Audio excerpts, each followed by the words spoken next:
শক্ত কোনো কর্মসূচি দেওয়া যাবে না।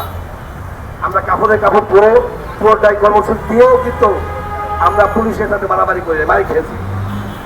যদি আমাদের এই কর্মসূচি বাস্তবায়ন মানে এমপিওর ঘোষণাটা না হয়, তাহলে 7 তারিখে ঢাকা আসবো, আমরা ডুয়া ড্রাই কর্মসূচি আবার চালু করবো কাপড়ে কাপড় নিয়ে।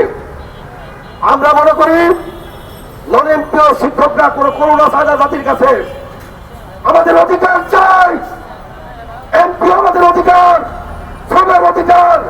আমাদের এই সরকার আমাদের এই জাতিকে আমরা যে মেধা দিয়েছি, এই মেধা আমরা পারিশ্রমিক চাই, এটা আমাদের অধিকার।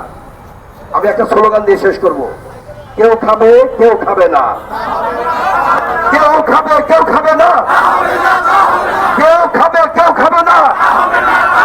এক দফা এক দাবি, এক দফা এক দাবি, এমপিও না নিয়ে ঘরে ফিরে যাব না।